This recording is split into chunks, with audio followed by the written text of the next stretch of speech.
साथियों, अभी जो सबसे ज़्यादा ट्रेंडिंग टॉपिक है करेंट अफेयर्स का, उसको आज इस वीडियो में कवर करेंगे। यानी सेंसस 2027, जनगणना 2027 का शुभारंभ हो चुका है और इससे रिलेटेड क्वेश्चंस आपके पेपर में पूछे जा रहे हैं। आज की इस वीडियो में टॉप 50 क्वेश्चंस कराऊंगा और ये बहुत ही इंपॉर्टेंट सेशन होगा। इससे बाहर इससे क्वेश्चन अभी तक का नहीं आएगा। तो बहुत ही ट्रेंडिंग और इम्पोर्टेंट टॉपिक है जनगणना 2027। तो क्लास को आपको कंप्लीट देख लेना है। आप किसी भी कॉम्पिटिटिव एग्जाम्स की तैयारी कर रहे हो, सभी एग्जाम में ये क्वेश्चंस आपसे पूछे जाएंगे, चाहे वो SSC GD, SSC MTS, CGL, CHSL, CPO, railway, NTPC, group D, ALP, technician या कोई भी स्टेट लेवल की पुलिस की एग्ज़ाम की आप तैयारी कर रहे हो, UP police, home guard, UP triple SC या फिर बिहार पुलिस, बीएसएससी, सभी कॉम्पिटिटिव एग्जाम्स के लिए इंपॉर्टेंट सेशन है। तो आपको कंप्लीट देख लेना है। नमस्कार दोस्तों, मेरा नाम है सुभाष राज और स्वागत है आप सभी साथियों का एक स्मार्ट स्टडी 2.0 यूट्यूब चैनल पर। देखिए क्वेश्चंस, और पहला क्वेश्चन है जनगणना 2027 के लिए भारत के रजिस्ट्रार जनरल और जनगणना आयुक्त कौन है। बहुत ही अच्छा सवाल है, ध्यान से देखिएगा। जनगणना 2027 के लिए भारत के रजिस्ट्रार जनरल और जनगणना आयुक्त जो है वह है साथियों Mrityunjay Kumar Narayan ji. Option number C correct answer होगा, Mrityunjay Kumar Narayan. Option number C इस क्वेश्चन के लिए आपका बिल्कुल करेक्ट आंसर होगा। अगला सवाल जो है जनगणना 2027 कितनी भाषाओं में आयोजित की जाएगी। काफ़ी अच्छा सवाल है कि जनगणना 2027 जो है ये कितनी भाषाओं में आयोजित की जाएगी। तो साथियों देखिएगा, करेक्ट आंसर होगा 16 भाषाओं में। याद रखना, भाषाएं 16 होंगी। और जनगणना 2027 में कुल कितने सवाल, कितने प्रश्न पूछे जाएंगे, तो 33 प्रश्न पूछे जाएंगे, ये भी आप याद रखेंगे। अगला सवाल है जनगणना 2027 का पहला चरण किस दिन शुरू हुआ। देखिए जनगणना 2027 का जो पहला चरण है ये 1 अप्रैल 2026 को शुरू हुआ है। ऑप्शन नंबर सी करेक्ट है, 1 अप्रैल 2026। और देखिए जनगणना 2027 कुल 2 चरणों में होगा। इसका जो दूसरा चरण है ये फरवरी 2027 में शुरू होगा। याद रखना, फरवरी 2027 में। अगला सवाल जो है साथियों देखिएगा, जनगणना 2027 के ब्रांड एम्बेसडर कौन है। बहुत ही अच्छा सवाल है। जनगणना 2027 के ब्रांड एम्बेसडर कौन बने हैं। तो देखिए करेक्ट होगा सुदर्शन पटनायक। सुदर्शन पटनायक जो कि उड़ीसा के रेत कलाकार है, इस प्रकार रेत से ये तस्वीरें बनाने में महारत इनको हासिल है। इन्हीं को जनगणना 2027 के लिए अभी ब्रांड एम्बेसडर नियुक्त किया गया है। तो option number D Sudarshan Patnaik आपका करेक्ट आंसर हो जाएगा। बहुत ही अच्छा सवाल है कि जनगणना 2027 का शुभंकर क्या है।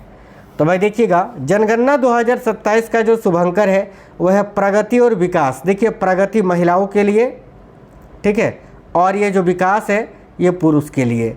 तो correct answer option number A होगा, प्रगति और विकास। अगला सवाल है जनगणना या 2027 की जनगणना स्वतंत्र भारत की कौन सी जनगणना है। स्वतंत्र भारत की यानी 1947 के बाद, जब भारत आज़ाद हुआ उसके बाद की ये कौन सी जनगणना है। तो ऑप्शन नंबर ए करेक्ट होगा, 8वीं जनगणना। क्रमांक नियमित रूप से क्रमांकित पूछे तो याद रखना 16वीं जनगणना। ठीक है, चलिए अगला सवाल देखिएगा साथियों ध्यान से। 2027 की जनगणना डिजिटल रूप से आयोजित की जाने वाली कौन सी जनगणना है। तो देखिए 2027 की जो जनगणना है साथियों ये डिजिटल रूप से आयोजित की जाने वाली पहली ही जनगणना है। Option number B correct answer होगा, पहली। अगला सवाल है 2027 की जनगणना भारत की कुल कौन सी जनगणना है। तो देखिए 2027 की जो जनगणना है यह भारत की कुल कौन सी जनगणना है। तो 16वीं जनगणना। ऑप्शन नंबर सी राइट है। साथियों देखिए वीडियो को लाइक जरूर करिएगा और अपने सभी दोस्तों के साथ जरूर शेयर करिएगा। इस वीडियो के नीचे कमेंट बॉक्स में बताइएगा आप ये क्लास किस एग्ज़ाम के लिए देख रहे हो। नेक्स्ट है भारत में पहली बार डिजिटल जनगणना कब आयोजित की जाएगी। देखिए भारत में पहली बार जो डिजिटल जनगणना है ये आपका 2027 में आयोजित की जाएगी। ऑप्शन नंबर सी आपका करेक्ट आंसर होगा 2027 वाली जनगणना में। अगला है जनगणना 2027 में नागरिक स्वयं अपना डेटा भर सकते हैं, यह सुविधा क्या कहलाती है। बहुत ही ट्रेंडिंग सवाल है, ध्यान से देखिए, बहुत ज़्यादा पूछा जाएगा ये क्वेश्चन आपके पेपर में।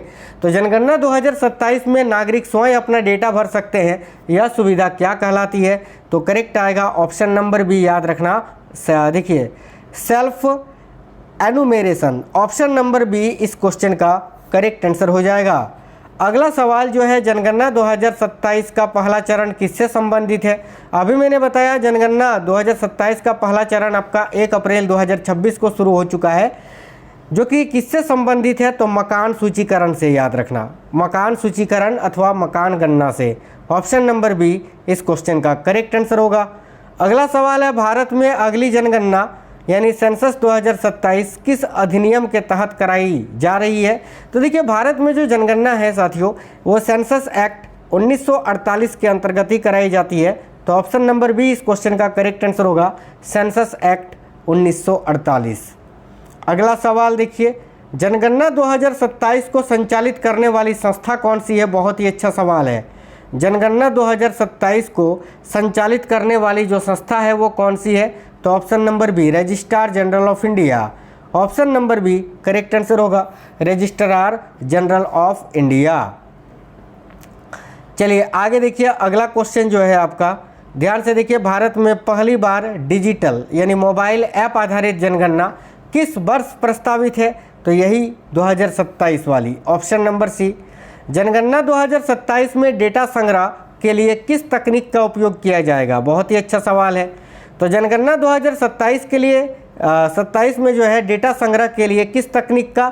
तो मोबाइल ऐप और सेल्फ एनुमेरेशन का। ऑप्शन नंबर बी इस क्वेश्चन का करेक्ट आंसर हो जाएगा। अगला क्वेश्चन जो है साथियों, सेल्फ एनुमेरेशन सुविधा का क्या अर्थ है? बताइए, सेल्फ एनुमेरेशन ये जो सुविधा है इसका अर्थ क्या है? तो option number B correct answer होगा कि नागरिक खुद ऑनलाइन डेटा भरेंगे। अगला सवाल है, जनगणना 2027 में हाउस लिस्टिंग चरण का उद्देश्य क्या है? देखिए, ये पहला चरण है जो हाउस लिस्टिंग है, इस चरण का उद्देश्य क्या है यही आपको बताना है। तो ऑप्शन नंबर बी कि मकानों की जानकारी एकत्र करना। अगला सवाल है, भारत में जनगणना कितने वर्षों के अंतराल पर होती है?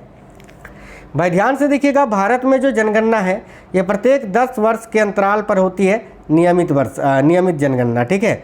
अगला सवाल है, 2027 की जनगणना 2011 के बाद कौन सी जनगणना होगी? तो 2027 की जो जनगणना है 2011 के बाद अभी 16वीं जनगणना होगी, क्योंकि 2011 में 15वीं जनगणना हुई थी, उसके बाद से कोई भी जनगणना नहीं हुई है, तो ये 16वीं जनगणना होगी। जनगणना 2027 में पहली बार किस श्रेणी का डेटा शामिल किया जाएगा? बताइए, जनगणना 2027 में पहली बार इनमें से किस श्रेणी का डेटा है जो कि शामिल किया जा सकता है? तो ऑप्शन नंबर ए जाति आधारित data. Option number B caste census.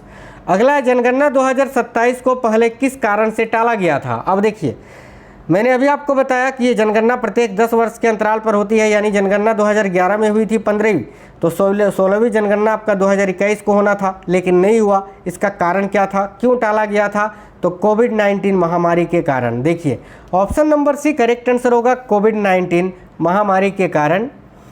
Bharat की पहली जनगणना कब हुई थी? तो भाई, भारत की जो पहली जनगणना है यह 1872 में हुई थी, लॉर्ड मेयो ने कराया था। ठीक है। लेकिन जब भी पूछे भारत की पहली नियमित जनगणना कब हुई थी, तो 1881 में किसने कराया था? तो लॉर्ड रिपन ने, जो कि 1881 से लेकर अब तक चली आ रही है, और अभी 2027 में ये 16वीं जनगणना है। अगला सवाल देखिएगा साथियों ध्यान से, जनगणना 2027 में, ठीक है, इनुमेरेटर को क्या कहा जाता है? ध्यान से देखिए, जनगणना 2027 में इनुमेरेटर को क्या कहा जाता है? तो भाई census worker. Option number B correct answer होगा, सेंसस वर्कर, याद रखिएगा। ठीक है, जनगणना कर्मचारी या वर्कर। अगला क्वेश्चन है, जनगणना 2027 का मुख्य उद्देश्य क्या है? बहुत ही अच्छा सवाल कि जनगणना 2027 का मुख्य उद्देश्य क्या है? तो ऑप्शन नंबर बी जनसंख्या और सामाजिक आर्थिक डेटा जुटाना। याद रखना, जनसंख्या 2027 का मुख्य उद्देश्य क्या है? तो जनसंख्या और सामाजिक आर्थिक डेटा जुटाना। अगला सवाल है, जनसंख्या 2027 में किस मंत्रालय की प्रमुख भूमिका होती है? तो जनगणना 2027 या फिर जनगणना में कौन सा मंत्रालय है जिसकी प्रमुख भूमिका होती है? तो देखिए, करेक्ट आएगा गृह मंत्रालय की। ऑप्शन नंबर ए आपका करेक्ट आएगा, गृह मंत्रालय के अधीन ही आता है ये जनगणना। बहुत ही अच्छा सवाल कि जनगणना 2027 में डी फैक्टो मेथड का क्या अर्थ है? बताइए, जनगणना 2027 में डी फैक्टो मेथड का उद्देश्य क्या है या अर्थ क्या है? तो ऑप्शन नंबर बी जहां व्यक्ति मौजूद है वहीं गणना। ठीक है, और ये देखिए बड़ा ही इम्पोर्टेंट कि डी ज्योर मेथड किससे संबंधित है। तो डी ज्योर मेथड जो है ये स्थायी निवास के आधार पर गणना से संबंधित है और यही विधि जो है भारत की जनगणना में अपनाई जाती है। Option number B correct answer होगा। भारत की जनगणना में किस विधि का उपयोग होता है? अभी मैंने बताया ना, भारत की जनगणना में किस विधि का उपयोग होता है, तो ऑप्शन नंबर बी केवल डी ज्योर का, याद रखना, ठीक है। नेक्स्ट क्वेश्चन है जनगणना 2027 में डेटा संग्रहण के लिए देखिए एनुमेरेटर को क्या दिया जाएगा। तो भाई जनगणना 2027 में डेटा संग्रहण के लिए इनुमेरेटर को क्या दिया जाएगा, तो टैबलेट या फिर smartphone. Option number B correct होगा, टैबलेट और स्मार्टफोन। जनगणना 2027 में एनपीआर यानी नेशनल पॉपुलेशन रजिस्टर से क्या संबंध है। तो देखिएगा जनगणना में ये जो एनपीआर होता है नेशनल पॉपुलेशन रजिस्टर, इससे क्या संबंध है। तो देखो ऑप्शन नंबर इस क्वेश्चन का सी करेक्ट आएगा कि एनपीआर डेटा अपडेट किया जा सकता है इससे, ठीक है।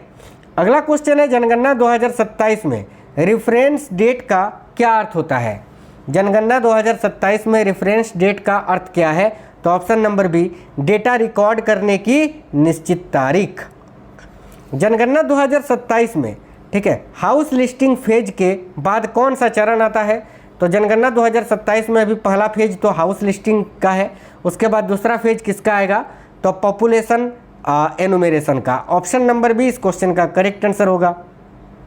देखिए अगला सवाल है जनगणना 2027 में, ठीक है, देखिए यूजुअल रेजिडेंस किसे माना जाता है। तो ध्यान से देखिए बहुत ही अच्छा सवाल है। ऑप्शन नंबर बी जो 6 महीने से रह रहा हो या रहने का इरादा हो। अगला सवाल है जनगणना 2027 में डेटा गोपनीयता किस कानून तक सुरक्षित रहती है। तो जनगणना 2027 में जो डेटा गोपनीयता है ये किस कानून के तहत सुरक्षित रहती है, तो सेंसस एक्ट 1948 के तहत। Option number B. जनगणना 2027 में किस प्रकार के प्रश्न पूछे जाते हैं। तो भाई देखिए जनगणना जो होती है और अभी जो 27 में होगी इसमें किस प्रकार के प्रश्न पूछे जाएंगे, तो सामाजिक, आर्थिक और जनसांख्यिकी। और याद रखना कि ये जो है कितने प्रश्न पूछे जाएंगे इस बार, तो 33 प्रश्न, 33। अगला सवाल है भारत में जनगणना का डेटा किसके लिए उपयोगी होता है। तो भाई देखिए भारत में जो जनगणना कराई जाती है उसका जो डेटा होता है वो किसके लिए उपयोगी होती है।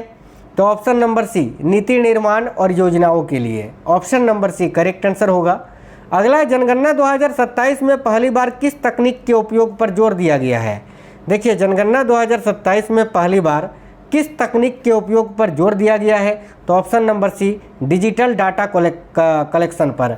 तो digital data collection option number C correct है। भारत में जनगणना किस सूची में आती है। देखिए भारत में जो जनगणना है ये साथियों संघ सूची के अंतर्गत आती है, याद रखना, संघ सूची जिसको आप यूनियन लिस्ट कहते हैं, यानी ऑप्शन नंबर भी करेक्ट होगा यूनियन लिस्ट में। अगला सवाल देखिए जनगणना 2027 में इनुमेरेटर की नियुक्ति कौन करता है। तो जनगणना 2027 में अभी इनुमेरेटर की नियुक्ति कौन करेगा या किसने किया है, तो राइट आंसर होगा डिस्ट्रिक्ट एडमिनिस्ट्रेशन। तो district administration option number D correct answer हो जाएगा। अगला जनगणना 2027 में किस प्रकार की जानकारी नहीं ली जाती है। आयु की जानकारी, लिंग की जानकारी, बैंक बैलेंस की या शिक्षा की। इसका आंसर मैं नहीं बताऊंगा, सभी लोग कमेंट बॉक्स में बताइए कि जनगणना में इनमें से कौन सी जानकारी नहीं ली जाती है। सभी साथी इसका आंसर कमेंट बॉक्स में बताएंगे। चलिए अगला सवाल है जनगणना 2027 में माइग्रेशन डाटा का क्या महत्व है। देखिए जनगणना 2027 में माइग्रेशन डाटा इसका महत्व क्या है, तो ऑप्शन नंबर बी लोगों के स्थान परिवर्तन का अध्ययन। याद रखना लोगों के स्थान परिवर्तन का अध्ययन, यानी ऑप्शन नंबर बी जो है इस क्वेश्चन के लिए आपका बिल्कुल करेक्ट आंसर है। अगला सवाल जो है साथियों जनगणना 2027 में लिटरेसी रेट किससे संबंधित है। तो लिटरेसी रेट ये किससे संबंधित है ये आपको बताना है। करेक्ट आंसर होगा शिक्षा स्तर से, शिक्षा स्तर करेक्ट आंसर होगा। जनगणना 2027 में सेक्स रेशियो का अर्थ क्या है, तो सेक्स रेशियो का अर्थ क्या होता है भाई, प्रति 1000 पुरुषों पर महिलाओं की संख्या, लिंगानुपात जिसको आप बोलते हैं, ठीक है। चलिए आगे देखिए जनसंख्या या माफ करना जनगणना 2027 में पॉपुलेशन डेंसिटी का अर्थ क्या है, यानी जनसंख्या घनत्व का अर्थ क्या है, तो प्रति वर्ग किलोमीटर जनसंख्या। नेक्स्ट है जनगणना 2027 में डिपेंडेंसी रेशियो किससे संबंधित है, तो यहाँ भी आपका आंसर ऑप्शन नंबर बी होगा, कामकाजी और आरक्षित जनसंख्या का अनुपात। अगला है जनसंख्या जनगणना 2027 में अर्बन पॉपुलेशन किसे कहा जाता है? तो भाई अर्बन पॉपुलेशन किसको कहा जाता है? शहरों में रहने वाली जनसंख्या को, यानी option number B correct answer होगा, शहरों में रहने वाली जनसंख्या। यहाँ पर आज जो है ज़्यादातर क्वेश्चन के ऑप्शन में ऑप्शन नंबर बी हो गया है, खैर उससे कोई मतलब नहीं है, आपको आंसर जानना है और क्वेश्चंस पढ़ने हैं। देखिए जनगणना 2027 में रूरल पॉपुलेशन का अर्थ क्या है? तो रूरल पॉपुलेशन का अर्थ होता है गाँवों में रहने वाली जनसंख्या। अगला क्वेश्चन जनगणना 2027 में डेटा संग्रहण के दौरान गलत जानकारी देने पर क्या हो सकता है? तो जनगणना 2027 में डेटा संग्रहण के दौरान अगर कोई गलत जानकारी देता है तो उस पर कानूनी कार्रवाई हो सकती है, भाई याद रखेंगे। अगला सवाल है जनगणना 2027 में एज कॉम्पोजिशन किससे संबंधित है? तो करेक्ट होगा आयु संरचना से। आयु संरचना ऑप्शन नंबर बी आपका करेक्ट आंसर हो जाएगा, ठीक है। एक और क्वेश्चन है कि जनगणना में या जनगणना 2027 में वर्क पार्टिसिपेशन रेट का अर्थ क्या है? ऑप्शन नंबर बी काम करने वाली जनसंख्या का प्रतिशत। आज के इस वीडियो में साथियों ये जो क्वेश्चंस थे 51 क्वेश्चंस बड़े इंपॉर्टेंट क्वेश्चंस थे आपके पेपर के लिए, ठीक है। तो उम्मीद करते हैं आपको क्लास पसंद आई है। और देखिए वीडियो अगर पसंद आया है तो वीडियो को लाइक और अपने सभी दोस्तों के साथ जरूर शेयर करना। चैनल के अंदर जाओगे वीडियोस में आपको साथियों बहुत ही इंपॉर्टेंट टॉपिक्स मिलेंगे, उन सारे टॉपिक्स को आप जरूर देखना। और आप चैनल को सब्सक्राइब करके बेल आइकन को ऑन करके रखेंगे तो आपको डेली क्लासेस का नोटिफिकेशन आएगा। वैसे आप वीडियो को लाइक और शेयर जरूर कर दीजिएगा। मिलेंगे नेक्स्ट वीडियो में। जय हिंद, वंदे मातरम।